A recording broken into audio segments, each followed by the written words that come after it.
তাওবা করার 6টি ফজিলত।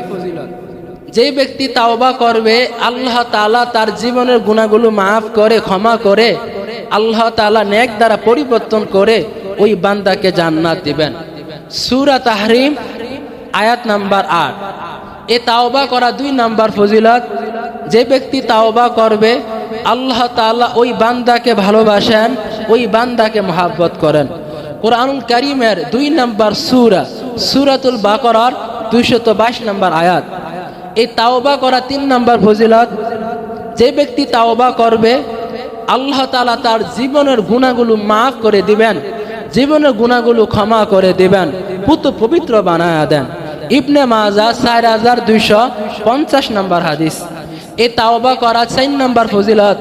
নবী বলেন, আমার প্রত্যেক আদম সন্তান গুনাহগার, তবে এই গুনাহগারের মধ্যে শ্রেষ্ঠ আমার উম্মত হলো যেই ব্যক্তি গুনাহ থেকে তাওবা করে। ইবনে মাজাহ 4251 নাম্বার হাদিস। এই তাওবা করার 5 নাম্বার ফজিলত।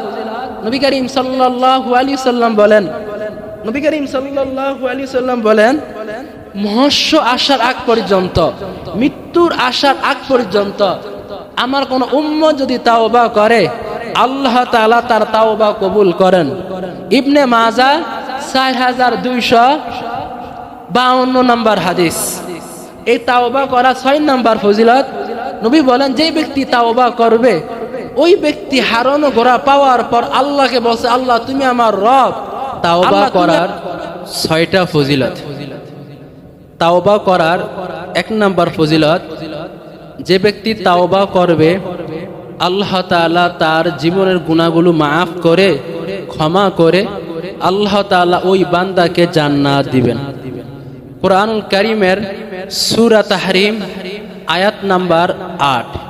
আল্লাহ তাআলা বলেন, ইয়া আইয়ুহাল্লাযীনা আমানু, আল্লাহ তাআলা বলেন, হে ঈমানদারগণ, হে মুমিনগণ, তুবু ইলাল্লাহ, তোমরা আল্লাহ তাআলা নিকট তাওবা করো, তাওবাতান নাসুহা, তোমরা বিশুদ্ধ তাওবা করো। তাওবা করলে কি হবে? আল্লাহ তাআলা বলেন, আসা রব্বুকুম, আশা করা যায় তোমার আমার রব, তোমার আমার মালিক, আইয়ুকাফিরু আনকুম সাইয়্যাতিকুম, তোমার আমার গুনাহ, এরে আল্লাহর বান্দা, তোমার 20 বছরের গুনাহ, তোমার 50 বছরের গুনাহ, তোমার 60-70 বছরের গুনাহ করে করে করে জীবনটা কাটায়া দাও। আমার আল্লাহ তাআলা বলেন, সাইয়্যাতিকুম, তোমার গুনাহগুলোকে মার্জিত করে, তোমার গুনাহগুলোকে আল্লাহ তাআলা ক্ষমা করে নেক দ্বারা পরিবর্তন করে দিবেন। আল্লাহ তাআলা বলেন, ওয়ায়ুদখিলাকুম জান্নাতি, আল্লাহ তাআলা তোমাকে জান্নাত দিবেন। এরে আল্লাহর বান্দা, যদি খাঁটি তাওবা করতে পারো, যদি তাওবা করার মতন তাওবা করতে পারো, আমার আল্লাহ তাআলা তোমার জীবনের গুনাহগুলো মাফ করে, তোমার জীবনের গুনাহগুলো ক্ষমা করে, তোমাকে নেক দ্বারা পরিবর্তন করে আল্লাহ তাআলা তোমাকে জান্নাত দিবেন। এই তাওবা করা 2 নাম্বার ফজিলত। যে ব্যক্তি তাওবা করবে আল্লাহ তাআলা ওই বান্দাকে ভালোবাসেন, ওই বান্দাকে মহব্বত করেন। কোরআনুল কারীমের 2 নাম্বার সূরা সূরাতুল বাকারার 222 নাম্বার আয়াতের মধ্যে আল্লাহ তাআলা বলেন, ইন্নাল্লাহা ইউহিব্বুত তাওয়াবিন, নিশ্চয় আল্লাহ তাআলা তাওবাকারীকে ভালোবাসেন, নিশ্চয় আল্লাহ তাআলা তাওবাকারীকে মহব্বত করেন। এরে আল্লাহর বান্দা, যে বান্দা তাওবা করবে আমার আল্লাহ তাআলা ওই বান্দাকে ভালোবাসেন, আমার আল্লাহ তাআলা ওই বান্দাকে মহব্বত করেন। এই তাওবা করা 3 নাম্বার ফজিলত।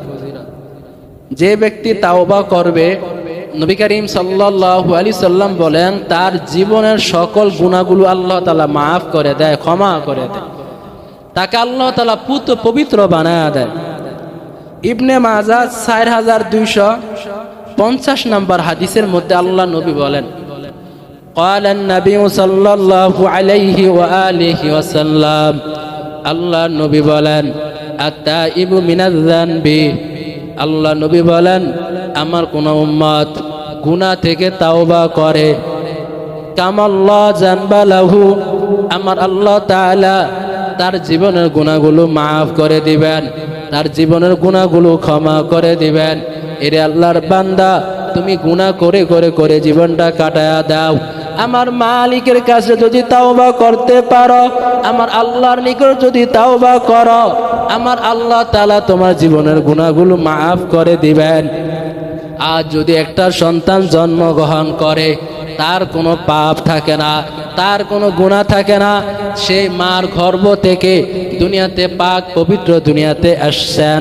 আল্লাহ নবী বলেন আমার কোন উম্মত যদি খাঁটি তাওবা করে, আমার মালিক আল্লাহ তাআলা ওই বান্দার সকল গুনাহগুলো মাফ করে পবিত্র বানায়া দেন। সুবহানাল্লাহ। এই তাওবা করার 4 নাম্বার ফজিলত, নবী করিম সাল্লাল্লাহু আলাইহি সাল্লাম বলেন আমার প্রত্যেক আদম সন্তান গুনাহগার, সকলেই গুনাহগার, আপনিও গুনাহগার, আমি গুনাহগার। নবী বলেন তবে এই গুনাহগারের মধ্যে শ্রেষ্ঠ উত্তম আমার উম্মত হইল যেই ব্যক্তি গুনাহ থেকে তাওবা করে। সুবহানাল্লাহ। নবী বলেন সবাই গুনাহগার, তবে এই গুনাহগারের মধ্যে উত্তম শ্রেষ্ঠ আমার উম্মত হলো যে ব্যক্তি গুনাহ থেকে তাওবা করে, তার গুনাহ হয়ে গিয়েছে, সে সাথে সাথে তাওবা করে।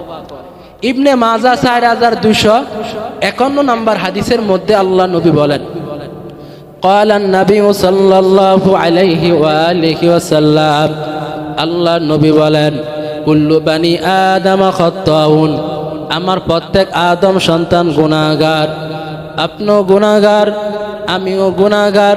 আল্লাহ নবী বলেন এই গুনাহগারের মধ্যে অখায়রুল খাত্তাইনা তাওয়াবুন, নবী বলেন সবাই গুনাহগার, তবে এই গুনাহগারের মধ্যে সবচেয়ে উত্তম শ্রেষ্ঠ আমার উম্মত হলো যে ব্যক্তি তাওবা করে, গুনাহ হয়ে গিয়েছে, বান্দা তাওবা করে, ওই ব্যক্তি সবচেয়ে উত্তম আমার উম্মত। নবী বলেন এই গুনাহগারের মধ্যে শ্রেষ্ঠ উত্তম হলো যেই ব্যক্তি তাওবা করে। সুবহানাল্লাহ। এই তাওবা করার 5 নাম্বার ফজিলত, নবী করিম সাল্লাল্লাহু আলাইহি সাল্লাম বলেন মহস্য আসার আগ পর্যন্ত, মৃত্যু আসার আগ পর্যন্ত কেউ যদি তাওবা করে, আমার আল্লাহ তাআলা তার তাওবাগুলো কবুল করেন, তার তাওবাগুলো আল্লাহ তাআলা গ্রহণ করেন। ইবনে মাজাহ 4253 নম্বর হাদিস, এই হাদিসের মধ্যে আল্লাহ নবী বলেন ক্বালান নবী সাল্লাল্লাহু আলাইহি ওয়া আলিহি ওয়াসাল্লাম, আল্লাহ নবী বলেন ইন্নাল্লাহা ইয়াকবালু তাওবাতাল আবিদি মা লাম ইউগারগির, নিশ্চয় আমার আল্লাহ তাআলা তার তাওবা কবুল করেন, তার তাওবাকে গ্রহণ করেন মহস্য আসার আগ পর্যন্ত, মৃত্যু আসার আগ পর্যন্ত। এরে আল্লাহর বান্দা নবীর উম্মতের দল, আমি আর আপনি জানি না কখন আপনার আমার মৃত্যু হবে, কখন আমরা মহস্য পর্যন্ত পৌঁছে যাব। এখন থেকে আমরা তাওবা করি, আর গুনাহ করব না, আর পাপ করব না, আর গুনাহ দিকে যাব না, আর জিনা করব না, আর সুদ খাব না, আর হারাম কাজ করব না। আজকে থেকে তাওবা করে নেই, আর গুনার মধ্যে যাব না। যদি এর আল্লাহর বান্দার খাতির দিলে তাওবা করতে পারো, আমার আল্লাহ তাআলা বলেন নিশ্চয়ই তোমার তাওবা মহস্য আসার আগ পর্যন্ত তাওবা করলে তাওবা কবুল করে। আমরা আজকে থেকে খাঁটি নিয়ত করি আর গুনাহ করব না ইনশাআল্লাহ। আজকে থেকে আমরা আর কখনো জীবনে গুনাহ করব না। তো এই মহস্য আসার আগ পর্যন্ত কি তাওবা করলে তাওবা কবুল করে। এই তাওবা করার 6 নম্বর ফজিলত, নবী করিম সাল্লাল্লাহু আলাইহি ওয়া আলিহি ওয়াসাল্লাম বলেন যে ব্যক্তি তাওবা করে তার আল্লাহ তাআলা বলেন, নবী করিম সাল্লাল্লাহু আলাইহি সাল্লাম বলেন যে ব্যক্তি তাওবা করে, যে এ তাওবা করার 6 নম্বর ফজিলত। এক ব্যক্তি সফর করছিলেন, সফর করার পর তার একটা সফরের বাহন ঘোড়া হারিয়ে গিয়েছে। তার মৃত্যু নিশ্চিত হওয়ার পর সে ঘোড়াটা পাইছে, পাওয়ার পরে আল্লাহকে বলছে, আল্লাহ তুমি আমার গোলাম, আমি তোমার রব। এত খুশিতে কথা বলছে। আল্লাহ তাআলা বলে, যেই বান্দা গুনাহ থেকে তাওবা করে, আমি আল্লাহ তাআলা কোটি কোটি গুণ ওই ব্যক্তি থেকে আরো বেশি কি হই, খুশি হই। তিরমিজি শরীফের 3538 নম্বর হাদিস, 3538 নম্বর হাদিসের মধ্যে আল্লাহ নবী বলেন, এক আল্লাহর বান্দা সফর করার জন্য একটা বাহন নিয়েছে, একটা ঘোড়া নিয়েছে।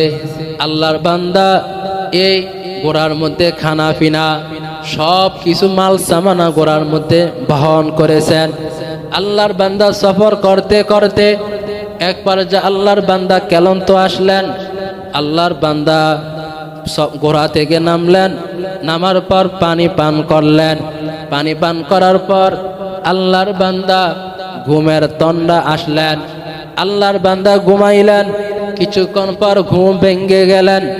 ঘুম ভাঙ্গার পর তাকায়া দেখে আল্লাহর বান্দা ঘোড়াটা আর নাই। যে বান্দা সফর করতে করতে ঘোড়া দিয়ে আসছেন, ওই ঘোড়াটা আর নাই। আল্লাহর বান্দা তালাশ করে ঘোড়ার পায় না, কোথায় ঘোড়া চলে গিয়েছে। আল্লাহর বান্দার বাড়ি থেকে যেখানে আসছে এটা অনেক দূরে, এখান থেকে গন্তব্যস্থানে যাওয়াটাও অনেক দূরে। আল্লাহর বান্দার খানা পিনা সব ঘোড়ার মধ্যে, বাড়িতে যাওয়া সম্ভব নয়। আল্লাহর বান্দা গন্তব্যস্থানে যাওয়া সম্ভব নয়। এক পর্যায়ে আল্লাহর বান্দা মৃত্যু নিশ্চিত।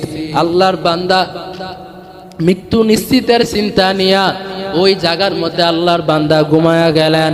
আমার মৃত্যু তো নিশ্চিত, আমি এখানে মারা যাব।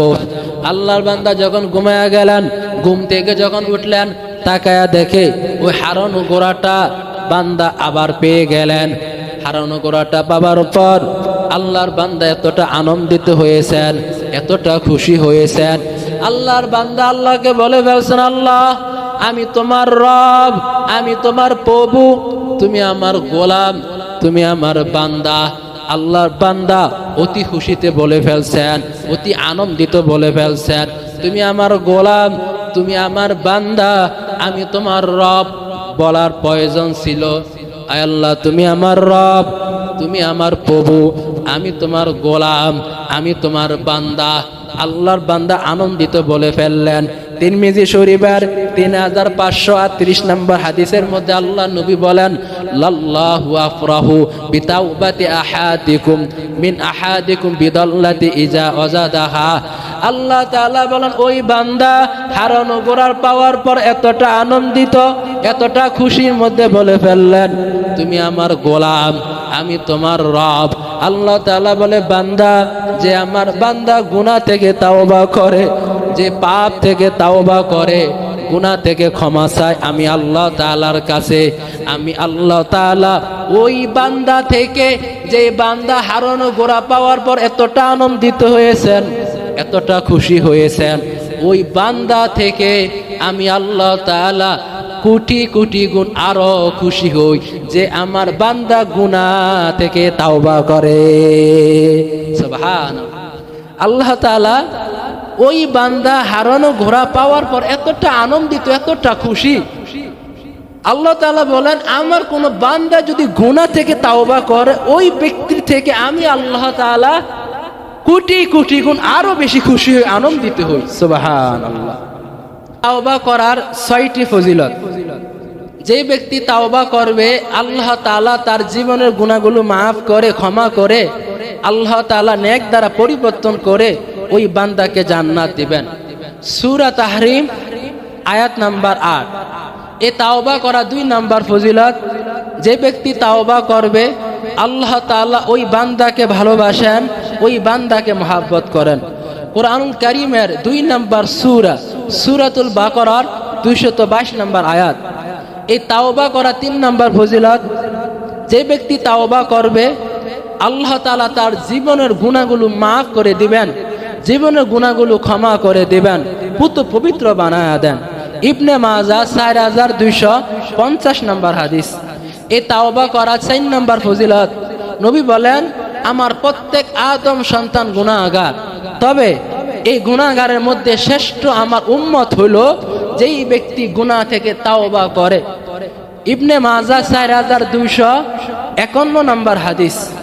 এই তাওবা করার 5 নম্বর ফজিলত নবী করিম সাল্লাল্লাহু আলাইহি সাল্লাম বলেন, নবী করিম সাল্লাল্লাহু আলাইহি সাল্লাম বলেন, মহস্য আসার আগ পর্যন্ত, মৃত্যুর আসার আগ পর্যন্ত আমার কোন উম্মত যদি তাওবা করে আল্লাহ তাআলা তার তাওবা কবুল করেন।